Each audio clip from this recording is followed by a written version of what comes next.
Hello everyone, welcome to Tamali's classes. So today I'll be talking to you about a very important topic known as autoimmune disorders. In my previous class, I've spoken to you about antibodies, antigen, about complement system, MSC. So these are all coming under the immune system. So today this is a bit extension of that, where I'll be talking to you about some disorders, some diseases which are caused when our immune system does not function properly. That means we're talking about diseases or disorders also known as autoimmune disorders. That means autoimmune. Auto means self, immune means immune system. So we know that immune system are designed in our body to protect ourselves, right? To protect our tissues and cells from the antigen or from the foreign cells. But what happens sometimes our own antibodies they do not protect because they can't identify. They do not know which is the self and which is a non-self. So they will not be able to identify their own cells and tissues, and they will attack it. So when they will attack its own bodies in its own host cells and tissues, what will happen? It will lead to damage, it will lead to inflammation in those tissues and cells. Okay, so that will cause some other it will lead to some other imbalances, or you can say unwanted symptoms, which will lead to some disorders and diseases. So there are some very known autoimmune disorders like type 1 diabetes, then you have multiple sclerosis, you have rheumatoid arthritis, then lupus, myasthenia gravis. So in today's video, I'll talk to you about 3 autoimmune disorders which I have selected. Please wait till go to listen to the end, okay? And if you think that I need to, you want me to talk about some other disorders also, do comment and let me know, okay? So let's start. So in today's class, I'll be talking to you about myasthenia gravis. Then we'll be talking about alopecia areata and lupus. So these 3 I've selected for today's video, okay? So I've given some pictures out here in the below, you can see. So in the pictures, the first picture is about myasthenia gravis, okay? In this picture, the first one, myasthenia gravis, you can see how the person's face is becoming, right? You can see the lips out here, the mouth portion is slanted, okay?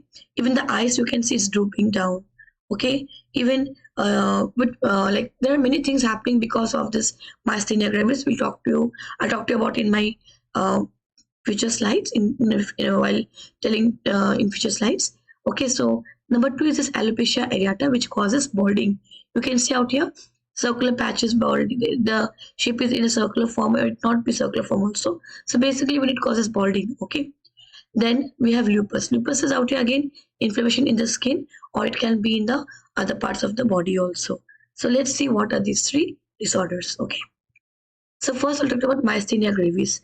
Now, myasthenia gravis is a very rare disorder because this is not common. It's not seen common because in 1 lakh, you might see hardly 3 people or 5 people in 1 lakh.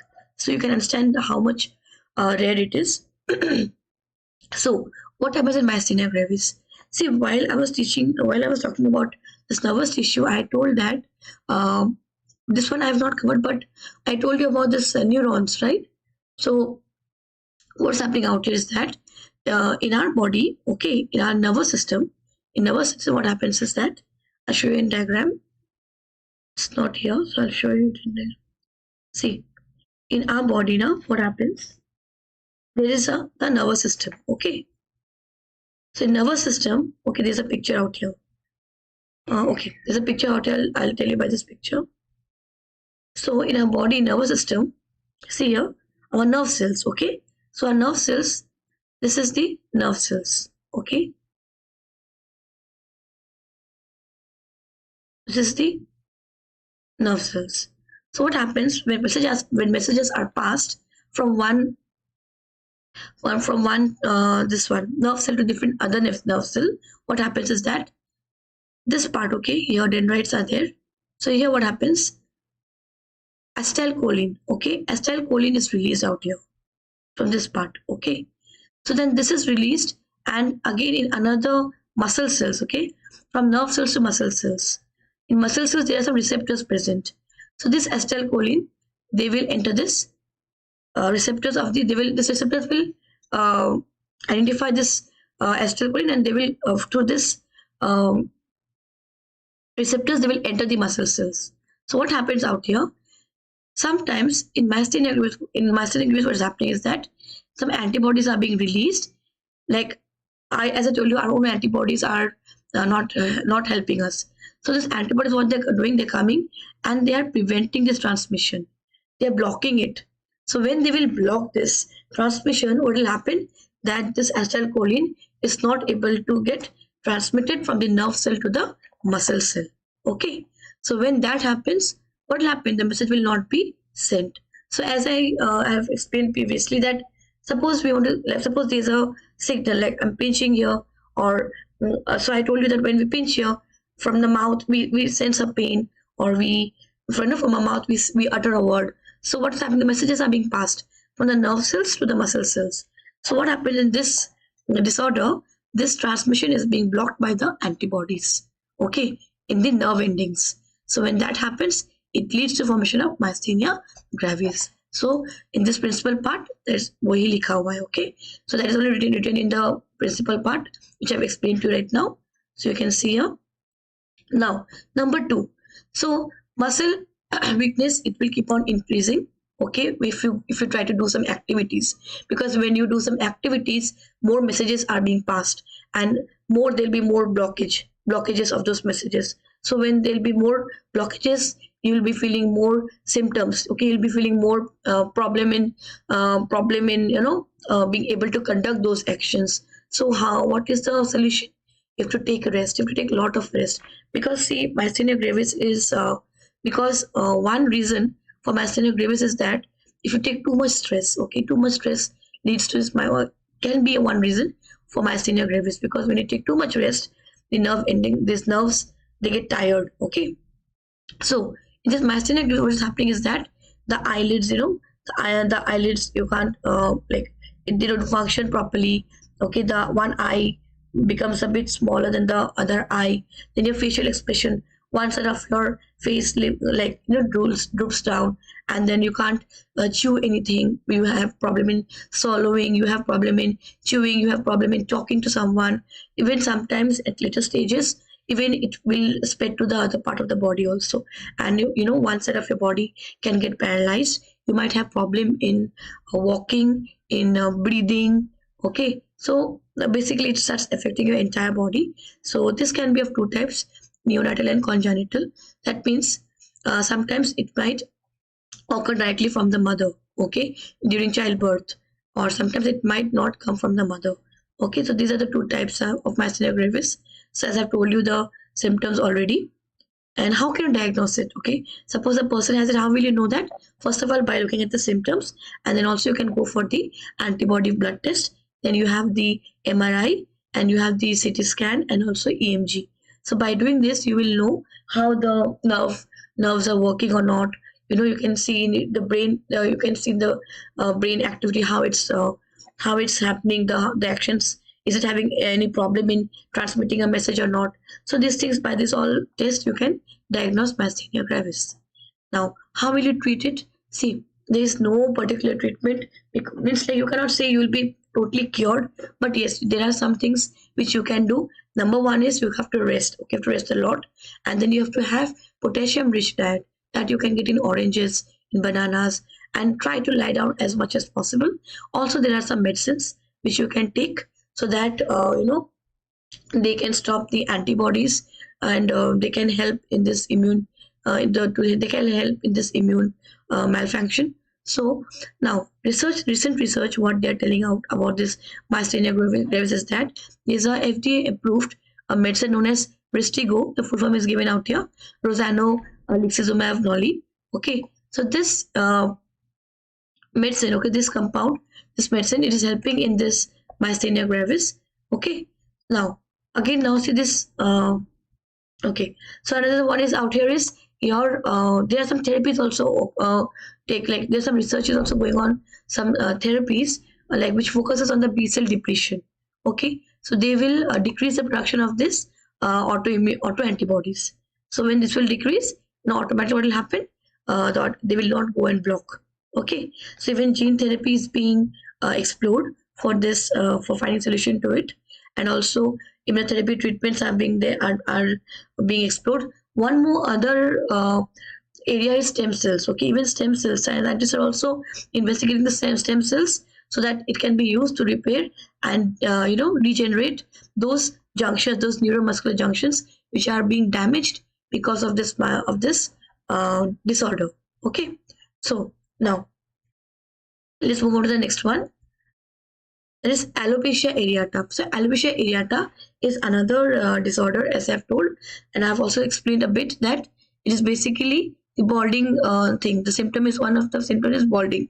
Now, what happens out here is that the immune system, they will attack the hair follicles. So when the hair follicles, which is helping in the growth of hair, okay, when it is affected, when it is attacked by the immune system, what will happen? The hair will not grow. It will not come out of the scalp, okay, and this will lead to inflammation, and also there will be hair loss, and also there will be no more hair growth. The hair will not grow further.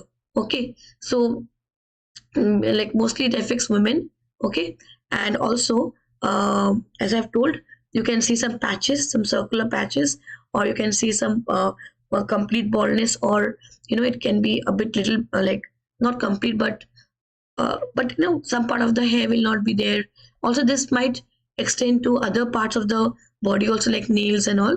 And this is about alopecia areata. Now how can you treat it? So there is an ointment known as SCD-153. So this will relieve the inflammation and will also protect the hair follicles. Okay, it will also help in the growth of new hair. Now research, what does the research right now says about is that now there are some prodrugs which have been developed. Why these prodrugs have been developed is that because these products basically they are made up of itaconate. Okay, so itaconate basically it's a natural substance, and it has got some anti-inflammatory effects, but it cannot penetrate the cells, the affected cells, and therefore for that prodrugs have been developed. So these products, what they will do, they will convert their they will convert into active drug only when they're inside the cell bodies. Now suppose there's an infected part. To get into that infected part, what will happen? This has to get into inside the cell. The medicine has to go inside the body, okay, in the cell to cure it. So how will it? But normally itaconate cannot do that. For that only products have been developed. Okay. Next is lupus. Okay. Next is lupus. So what does lupus do is that lupus is a chronic autoimmune disease. Okay, and many people like misunderstand what is lupus because there is no particular cause, or there is no particular reason why lupus is caused. Now, what is happening is that this lupus is an autoimmune disorder. So what's happening? This is very unpredictable. Okay, and in this, what happens? A patient's immune system will attack its own body again, as it is, as autoimmune disorder says. Now, what happens out here? They will cause inflammation in the body. It may be in the skin also. It may be in any part of the body. It might also affect any organ of the body. Okay, so organs might also be affected, skin, then any part of the body. So what will happen? They will affect it, and they will lead to swelling, inflammation, and some patches might also be formed. So this mostly it affects skin and joints. Okay, so what is the cause is still unknown, and types are systemic lupus erythematosus is a very common one. Then again, we also have neonatal, cutaneous, and drug induced. So what is drug induced? Drug induced means when a person takes too much medicines. Okay, sometimes when a person takes too much medicines, it might also lead to this lupus, because what will happen? This will lead to the inflammation or swelling in the body. So when the body will swell too much, then that can also be a symptom of lupus. Okay, the joints will start swelling, your fingers, hands, wrist, your knees, all will start swelling. Okay, so women are more prone to this lupus, and see, it cannot be cured completely, but you can manage the symptoms. So recently, the research says that many type of therapies are being explored. Like one is your, the T cell therapy, then B cell therapy. They are being explored. Where what's happening that they are targeting, the researchers are targeting the pathways, the immune cell pathways, and trying to study if they can be altered or if they can be modified. Okay. Also, scientists have also seen that the gut bacteria might also play a role in this, and it's still being studied. And also how this disease progresses, those patterns are being studied so that it can be managed, it can be diagnosed earlier. Okay. Also, there's another pathway, AHR pathway. So it is also identified that maybe there's a molecular defect. Okay, maybe there's an imbalance in this AHR pathway, which is also leading to this lupus. So these are some of the autoimmune disorders which I've discussed. So if you think you want to know some more other autoimmune disorders, and some particular, if you have the names, you can comment down. Okay, and you can tell me what you want more. And also, if you have liked today's video, to click on the like, share it with your friends, and also do not forget to subscribe to my channel for more such videos. Thank you so much for watching the video.